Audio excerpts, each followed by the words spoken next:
Hi guys, hope you're having a great day. I'm here to introduce you to my Flail and Greatsword build. So with this build comes incredibly high survivability. You can see here I have 3230 armor, and with 200 con we have almost 20k life. It has an amazing ability to chase people. You know, we predominantly have barrage, which we can cancel at every time for CC or chase. We have smite for CC because we are using a kite shield. And, you know, I can sit behind block. We have our healing defense to help with sitting and blocking range if our chasers or our various gap closers miss. And why would we run this over a similar build? Say sword and shield. Well, barrage for one has a talent that will make it block. So if I run out of stamina, I can block. I can, apply weakens to support my team while I'm chasing enemies. And SNS has more chase, but Flail does have the charge, and what it also has is you get additional armor and health. So I like them both. I think they're both a very viable build, but I've personally just enjoyed Flail. So it's, at the end of the day, I think it's a playstyle thing. So, really quick, let's go into the build here. What we have is, we'll go into the Greatsword first. You can see, we want Relentless Rush and Crosscut. Why am I only using two abilities? Well, because I want everything over here, and I'll just show you what I have from the defensive really quick. This is good, but that's 12% damage, that's essential. The bleed's essential. I can't count the number of times that's killed people. They've ran away and they haven't expected the bleed to kill them. And, I can block range attacks with Greatsword. I'd predominantly do that with my shield, but I can do it. Over here we have Crosscut. What people don't actually know about Crosscut all the time is that you can cast it and spin your mouse into a 360 if somebody dodges behind you, or if they jump on a ledge. It actually has excellent tracking, so that means if you start a Crosscut, it targets, so if it hits the enemy with the first attack, they're considered targeted till the end of the attack, which means if you fall off a ledge, as long as you're facing the enemy, you're pretty much guaranteed to hit them when you land. So, right, the Brimstone arena that everyone's in, if you fall off that ledge and you hit them the first time, sometimes that might finish off a low health player. Pretty, non-explanatory. Grit's pretty damn important. And damage. Yeah, that's kind of essential. Under 75% health, so yeah. Because we're only going to have onslaught stance on. We don't want defensive stance. Which you can also swap to the Flail and cancel onslaught stance so you don't take additional damage, right? Because you do take additional damage while the stance is active. So if you switch to Flail and block because you're low health or get out of there, that's an option too. Armor penetration. Haste is kind of good. This build is generally pretty strong, but a really skilled range player can kite it. It will have the ability to gap close most players and kind of capitalize on them when they make a mistake. I have my 20k health and 3200 armor, but don't be fooled because I've still hit people over 7000 damage. Keen posture, the crit's kind of essential. Honestly, the healing is great in every circumstance in the game. Anyone that doesn't run this perk is missing out. And yeah, charge heavy attack. That's kind of required for this whole build. The Empower is also nice if you're 350 dex for the attribute perk. Then that is also nice to have. You see the 15% crit chance while empowered. I'll get into attributes here in a minute. Going back to the Greatsword. I also really like the root. It's very brief, but sometimes that might lead me to getting a hit.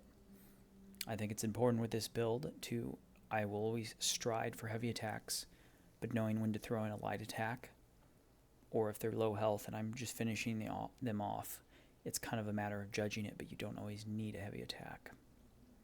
We're going to be running this as well in power. I'm always dodging, so I'm always having a bunch of empower.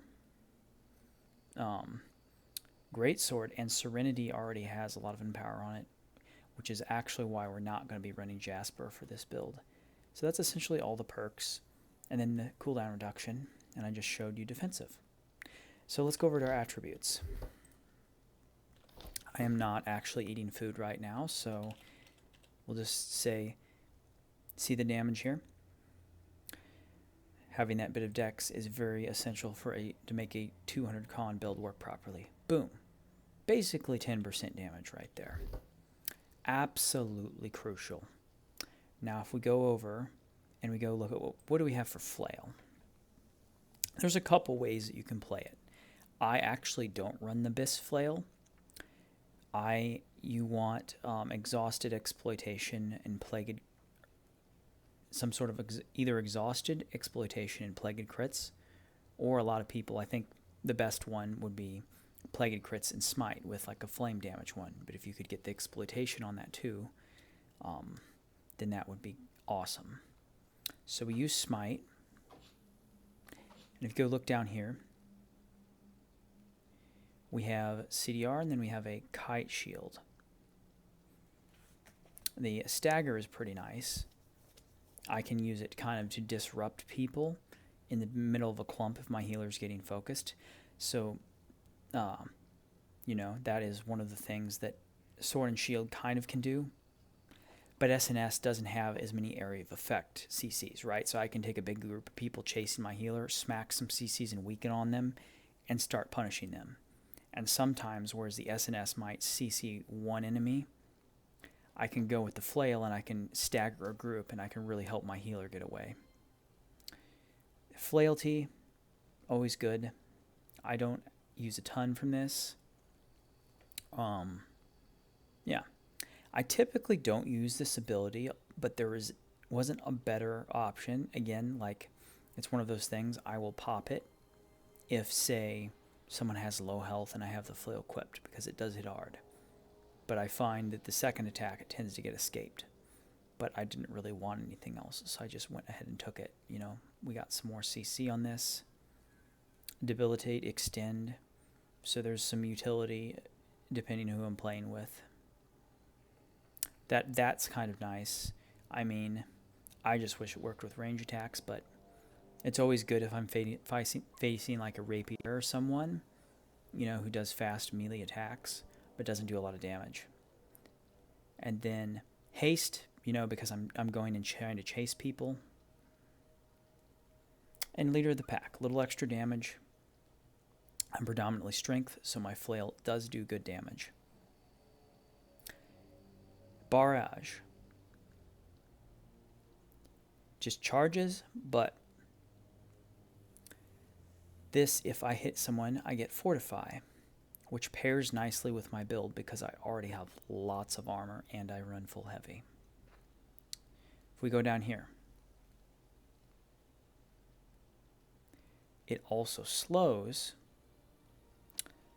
and this is a big one, Bulldoze, being able to block. So if I'm running out of stamina because I'm sitting there waiting for CCs, I'll immediately barrage, charge ranged, and regenerate my stamina. So I have a full bar of stamina after I throw out CCs if they somehow manage to avoid it, and I can sit behind block again. It is kind of tough to play against for a lot of ranged players. I will say that Blunderbuss Fire Staff can play around to an extent, so you have to be aware of how you're dodging. And Rain of Arrows will also do that. The blast. The armor was a good thing. Kind of support the healer. If you're throwing down CCs, like I'll hard cast and cancel this sometimes, and I like being able to fortify my healer with some extra armor after I've weakened the allies and slowed them down. Sometimes being able to save the healer is game winning, so it offers a little bit of support to my really high damage. This perk is one of the big reasons we run it, because I'm running Void Plate. At 3300 armor, I am getting, let's see, 6,600, about 750 extra health. But if we get fortifies, we're easily able to go over 1,000 extra health with it. I can push close to 20k life with a 200 con heavy armor build. The other three things that we're doing, at or above 50% health, and then reduce, no-brainer, you know, more damage mitigation, good to have. And then, you know, more absorption. I think this is one of the best mitigation perks that Flail has, to be honest. Up to 20% mitigation in heavy armor, which sometimes if you're just running away, it's good to passively have the Flail out, because not only can you block, but you'll take less damage. So you kind of can save your ass with that sometimes. Kite shield, I mean, dot reduction and debilitating effects, which pretty much includes any debuff that Invigorated covers. So those are all my perks for the weapon skills. If we go into attributes, I personally think strength is better. So what we're running, health consumes, the physical armor, always good. Max HP, pretty essential, as well as 150 interior con. Crit damage, I really don't take much extra crit damage, given except maybe like a fire staff with a really high multi. That extra armor, physical and elemental armor, is essential with this build, because I am using Void Dark Plate, which gives me more armor, and some of this armor is multiplicative, which means because I have more armor from the Void Plate, I'm getting more armor from the perks. Crit, damage at full health, and damage while stamina's not full. I went with strength. You can see all the damage perks, they're pretty damn good. 200 strength 1 is always a very solid bet. The biggest thing that we were looking at, I'm very often under 90% health. I find that this perk is a lot better than 350 dexterity perk, especially when you have crit damage reduction across the board. You do have that, though, from the dex, which can be a nice way to play, but I think on average, especially with running Flail, that the strength is a lot better. Now,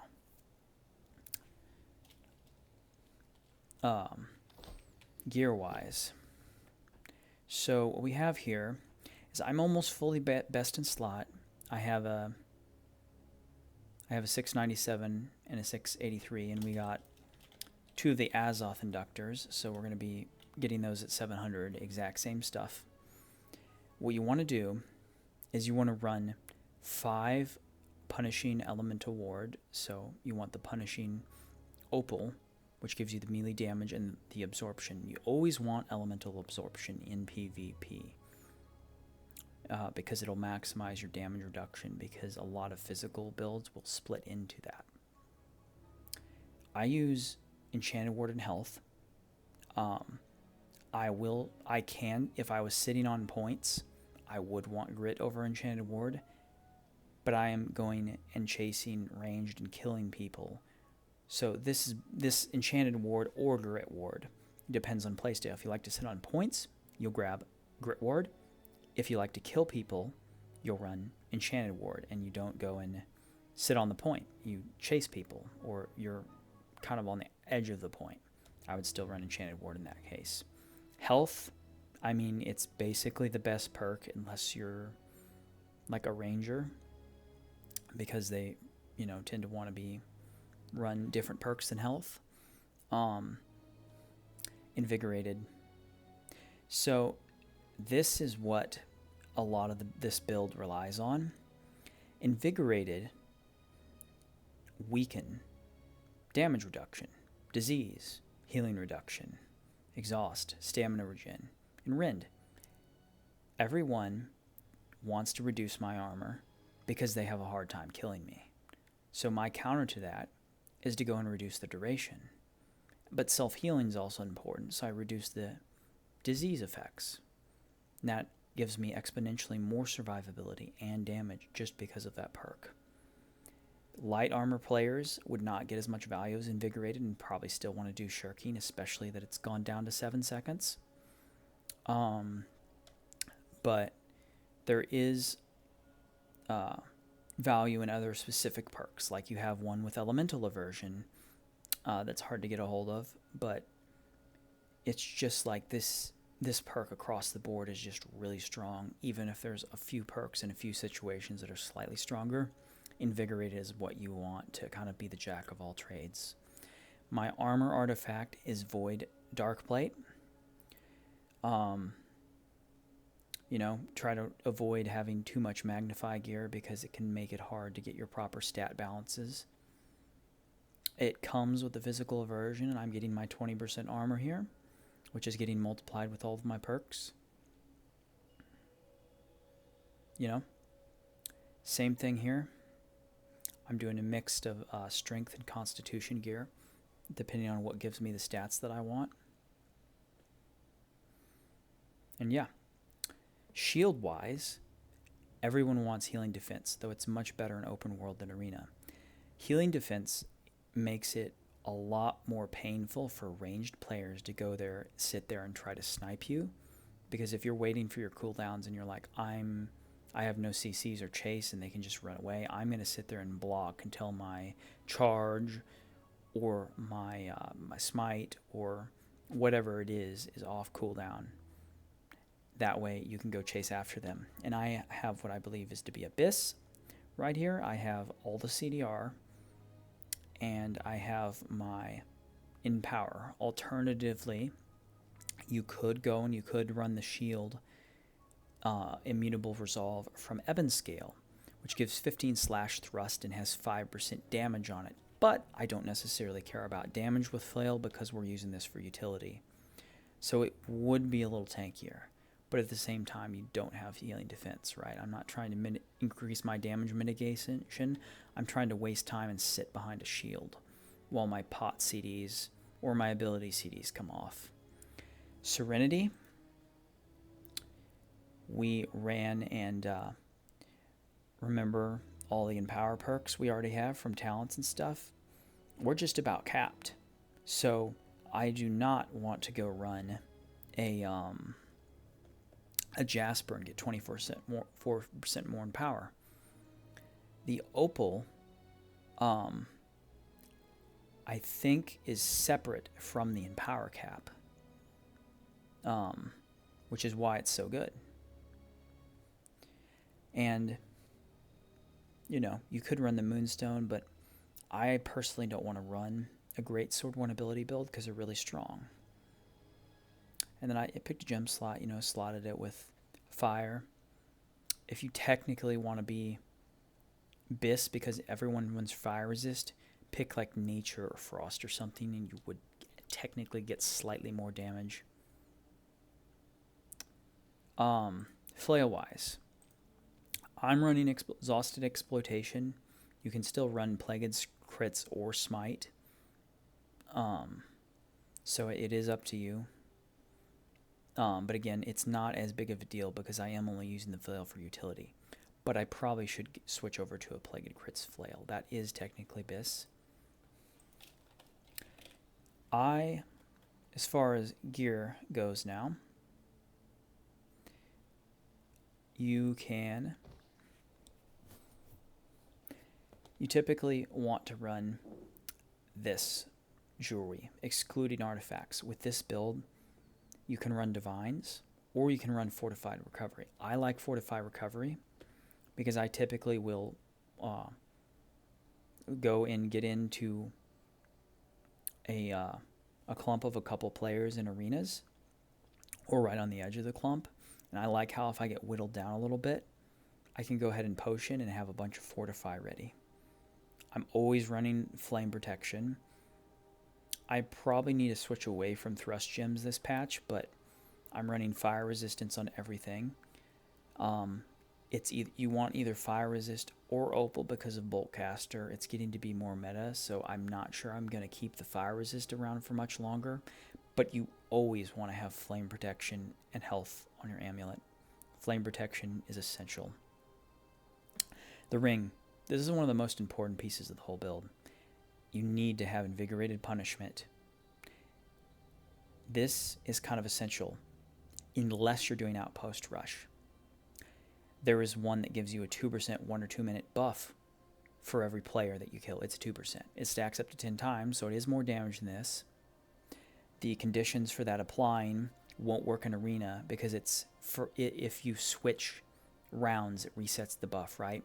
So with OPR, it depends. It's playstyle dependent, because if you know you're going to get lots of killing blows, then you could run that. But I would honestly say, on average for universal ring, run the soldier, the one with the invigorated punishment. But if you do have a match where you're getting lots of killing blows, I might go and have a buffing ring in your inventory. I have slash damage and hardy, no brainer, pretty essential. But this ring gives like 17% overall damage, and it's pretty crazy. You want refreshing, refreshing toast, and regenerating. These are the best perks. Now, this is without my artifacts. There's different situations for different things.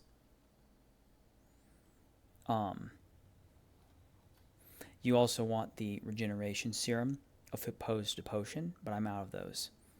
I will always pre-pop an infused regeneration potion and a strong gemstone dust.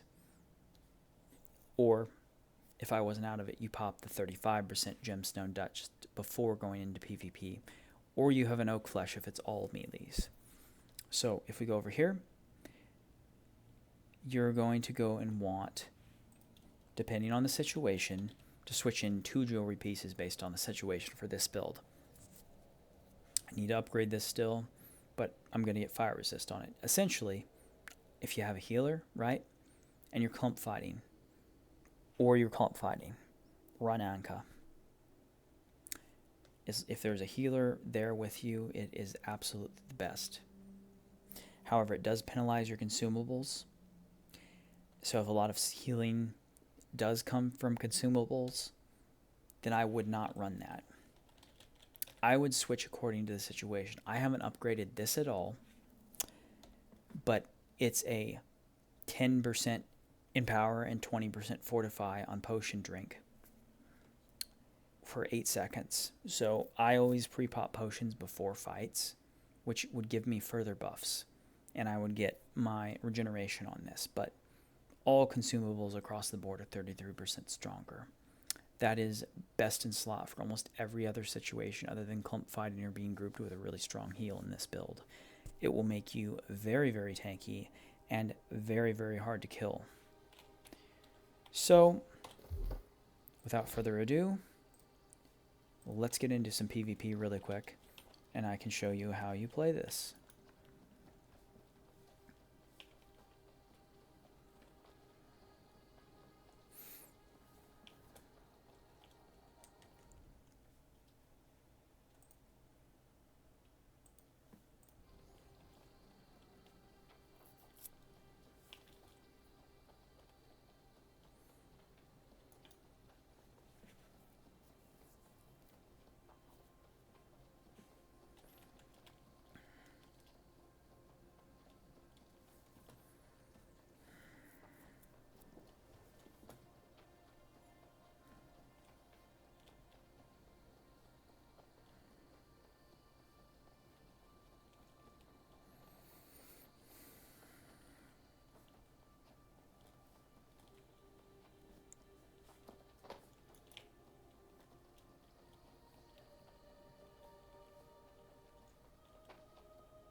banana bread, desert sun rays for dot reduction.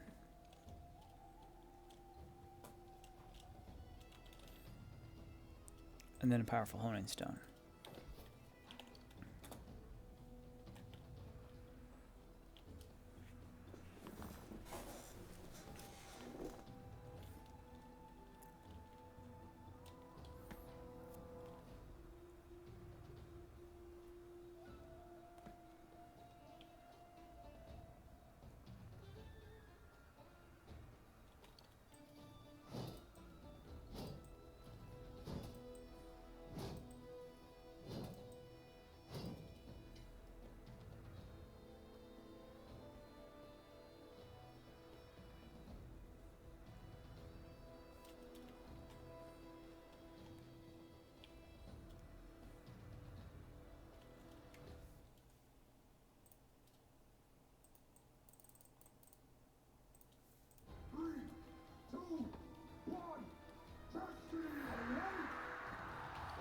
Pre-pop. Gonna go after this archer here.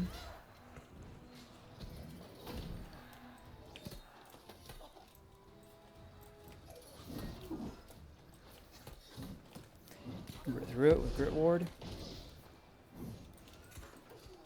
Light attack.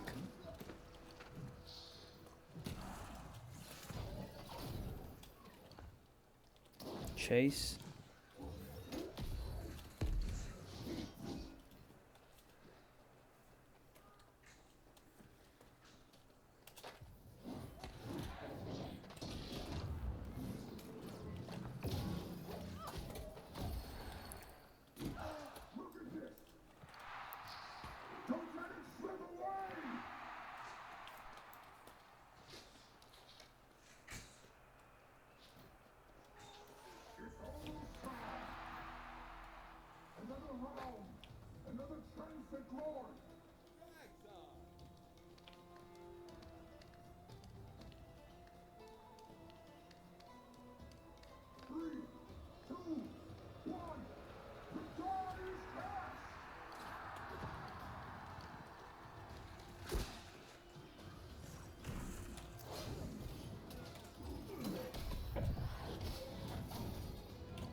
And that is my Flail Greatsword build, guys. If you liked it, toss me a follow, and I will see you in the next one.